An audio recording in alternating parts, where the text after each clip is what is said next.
कहानी की शुरुआत होती है जब इंसानियत पृथ्वी को छोड़ चुकी है। हमारा ग्रह रहने लायक नहीं रहा और लोगों को इसे छोड़कर एक नई दुनिया की तलाश में अंतरिक्ष में जाना पड़ा। उन्होंने एक दूर के ग्रह नोवा प्राइम पर रहना शुरू कर दिया। नोवा प्राइम पर इंसान अकेले नहीं थे, वहां पहले से ही एक एलियन प्रजाति रहती थी और उन्हें नए लोगों का आना बिल्कुल पसंद नहीं थे। इन एलियंस ने खतरनाक बायो वेपन्स बनाए जिन्हें अर्सा कहा जाता है। ये एलियन बहुत ही ज्यादा खतरनाक है और देख नहीं सकते थे, लेकिन उन्हें देखने की जरूरत भी नहीं थी। अर्सा इंसानों का शिकार उनके डर को महसूस करके करते थे। वे सच में आपके दिमाग से निकलने वाले केमिकल्स को पहचान सकते थे जब आप डरते हैं और उसी के सहारे आपको ढूंढ लेते थे। कई पीढ़ियों तक इंसान इन राक्षसों से लड़ते रहे, लेकिन फिर एक बड़ा बदलाव आया। एक महान सैनिक साइफर रेज ने कुछ क्रांतिकारी खोज की। उसने अपने डर को इतना नियंत्रित करना सीख लिया कि अर्सा उसे बिल्कुल भी महसूस नहीं कर पाते थे। उसने इस तकनीक को घोस्टिंग नाम दिया। इस तरीके से रेंजर्स को आखिरकार बढ़त मिल गई। अब मिलते हैं हमारे मुख्य किरदार किटाई रेज से। वो साइफर का बेटा है और अपने पिता की तरह रेंजर बनना चाहता है, लेकिन एक चीज उसे रोक रही है। कई साल पहले रेज परिवार पर एक दुखद घटना हुई। किटाई की बड़ी बहन सेंशी एक अर्सा द्वारा मारी गई थी जब वो उसे बचा रही थी। किटाई ने ये सब अपनी आंखों से देखा और तब से ये गिल्ट उसे सताता रहता है। इवैल्यूएशन के दिन किटाई कमांडिंग ऑफिसर के सामने खड़ा होता है, उम्मीद करते हुए कि ये उसका मौका है। उसके टेस्ट स्कोर कागज पर अच्छे हैं, लेकिन जब उसकी फील्ड परफॉर्मेंस देखी जाती है तो फैसला सख्त होता है। किटाई को रेंजर बनने के लिए चुना नहीं जाता। ये रिजेक्शन उसे तोड़ देता है। उसने बहुत मेहनत की थी, खुद को अपनी हद से ज्यादा धक्का दिया था, लेकिन फिर भी ये काफी नहीं था। उसी शाम साइफर एक लंबी मिशन से लौटता है। परिवार डिनर के लिए बैठता है, लेकिन माहौल में तनाव है। जब साइफर इवैल्यूएशन के बारे में पूछता है तो किटाई को मानना पड़ता है कि वो फेल हो गया है। साइफर का जवाब छोटा और ठंडा होता है, अगली बार और मेहनत करो। किटाई गुस्से में आ जाता है और टेबल छोड़ने की कोशिश करता है, लेकिन साइफर उसे वापस बैठने का आदेश देता है। डिनर एक अजीब खामोशी में खत्म होता है। बाद में साइफर की पत्नी फाया उससे अलग बात करती है। वो समझाती है कि असली समस्या कुछ और है।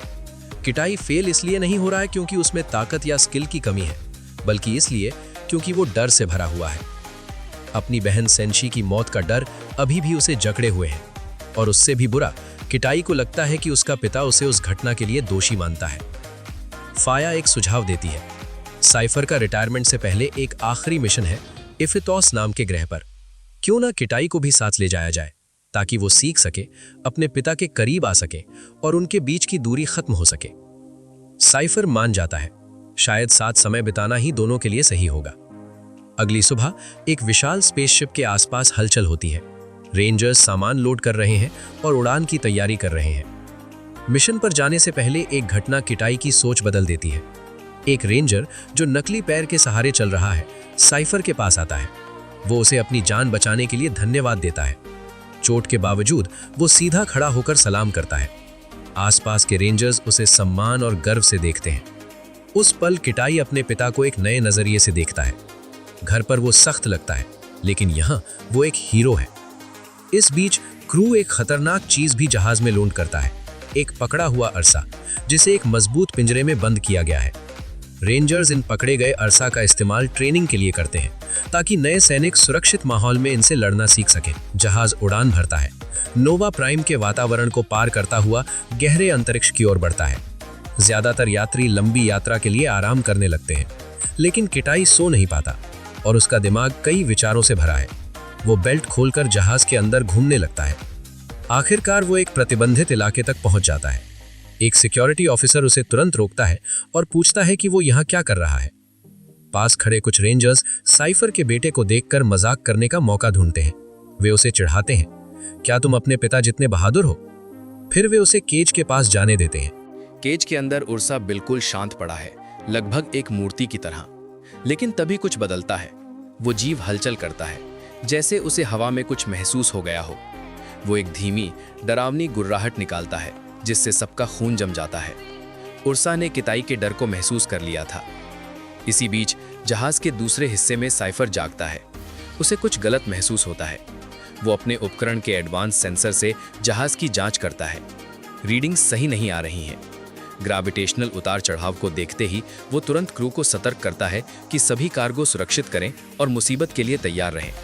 किताई जल्दी से अपनी सीट पर लौटता है और बेल्ट बांध लेता है। तभी पायलट समस्या को पहचान लेते हैं। उनके सामने एक एस्टेरॉयड फील्ड है और जहाज सीधे उसकी ओर बढ़ रहा है। जहाज में अफरा तफरी मच जाती है। विशाल अंतरिक्ष पत्थर जहाज से टकराते हैं। धातु को चीरते हुए कई हिस्सों में विस्फोटक डीकम्प्रेशन होने लगता है। पायलट्स पूरी कोशिश से जहाज को संभालने में लगे हैं। साइफर उन्हें वर्म होल ड्राइव इस्तेमाल करने का आदेश देता है, जो उनका बचने का आखिरी मौका है। जहाज जोर से हिलता है और स्पेस में छलांग लगाकर एस्टेरॉयड क्षेत्र से बाहर निकल आता है। लेकिन नुकसान बहुत ज्यादा हो चुका है। सिस्टम फेल हो रहे हैं। जहाज से हवा लीक हो रही है। उन्हें तुरंत लैंड करना होगा, लेकिन कहां?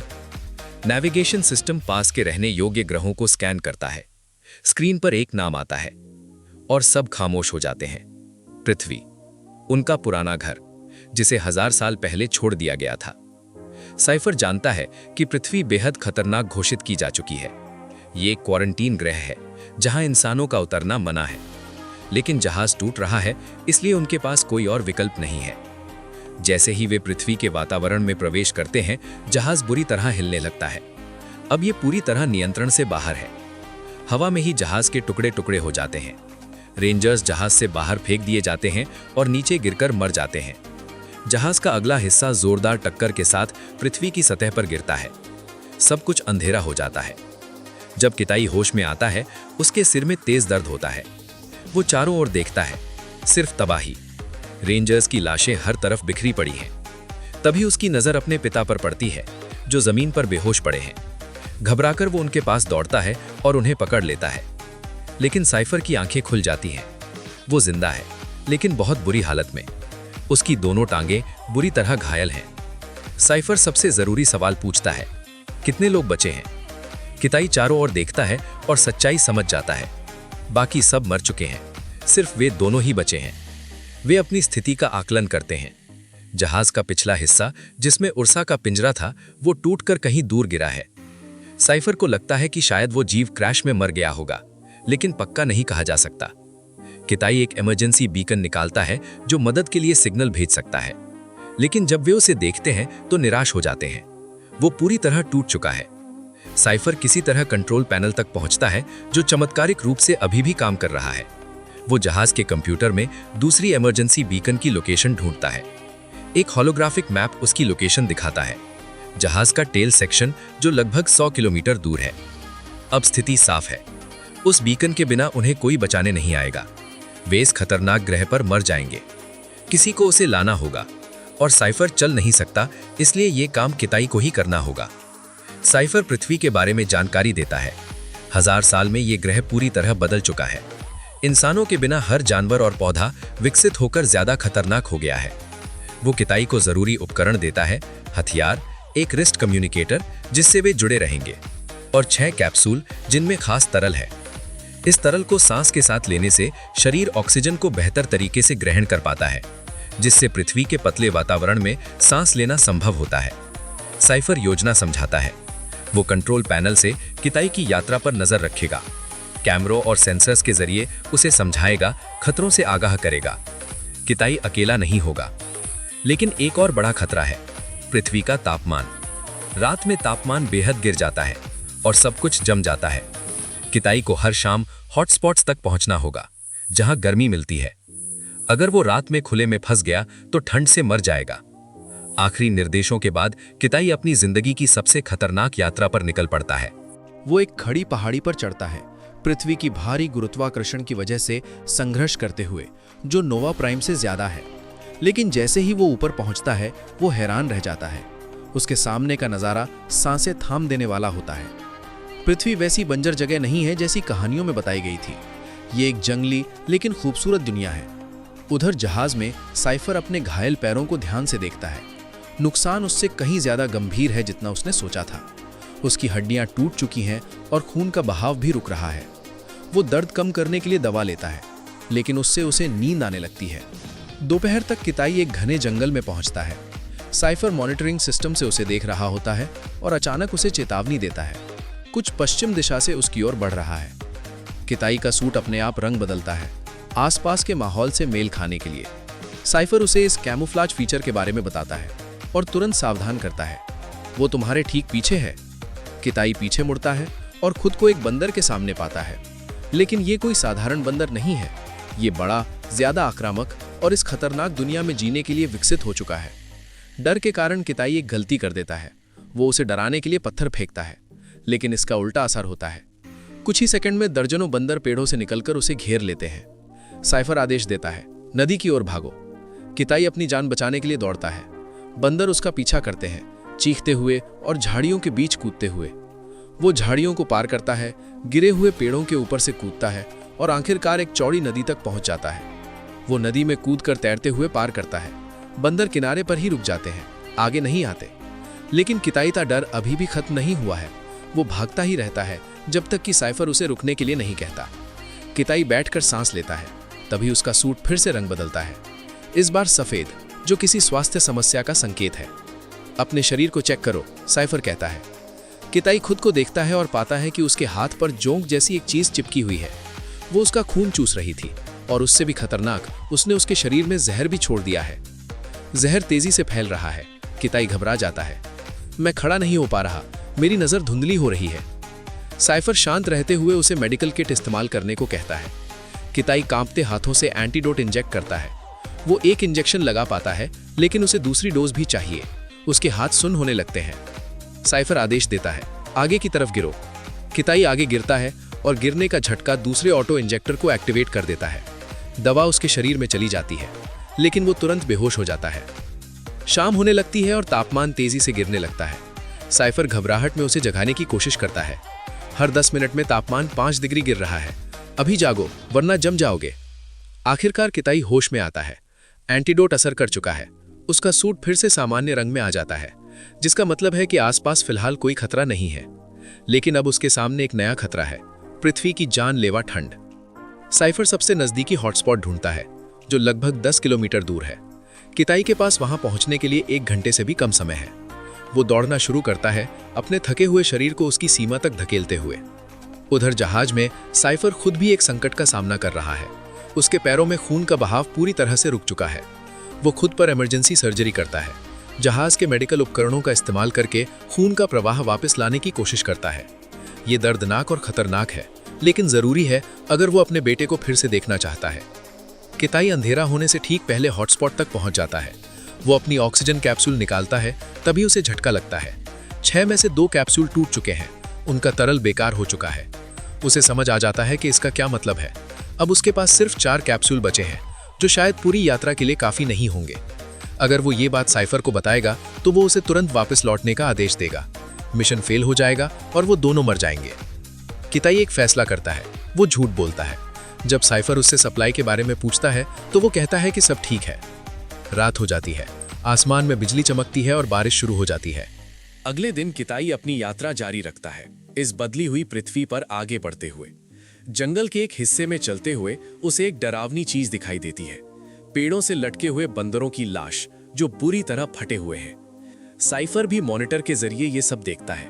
उसे तुरंत शक होता है कि उर्सा जिंदा है और आसपास ही शिकार कर रहा है। वो किताई को एक झरने की ओर जाने को कहता है ताकि वो खतरे से दूर रह सके। जब किताई झरने तक पहुंचता है तो उसके सामने एक अद्भुत नजारा होता है। एक विशाल खाई उसके सामने खुलती है, जहां से पृथ्वी का खूबसूरत दृश्य दिखाई देता है। ये सुंदर है, लेकिन साथ ही एक बड़ी बाधा भी। साइफर उससे कहता है कि वो अपने सामान की जांच करे। किताई हिचकिचाता है और फिर सच बता देता है। उसके पास सिर्फ 2 ऑक्सीजन कैप्सूल बचे हैं, 4 नहीं। साइफर का व्यवहार तुरंत बदल जाता है। वो जहाज के कंप्यूटर से गणना करता है, रास्तों और समय का विश्लेषण करता है। नतीजा साफ है। 2 कैप्सूल के साथ किताई टेल सेक्शन तक सुरक्षित नहीं पहुंच सकता। वो रास्ते में ही दम घुटने से मर जाएगा। सैद्धांतिक रूप से 2 रास्ते हैं। एक, खाई से धीरे धीरे नीचे उतरना, जो बहुत समय लेगा।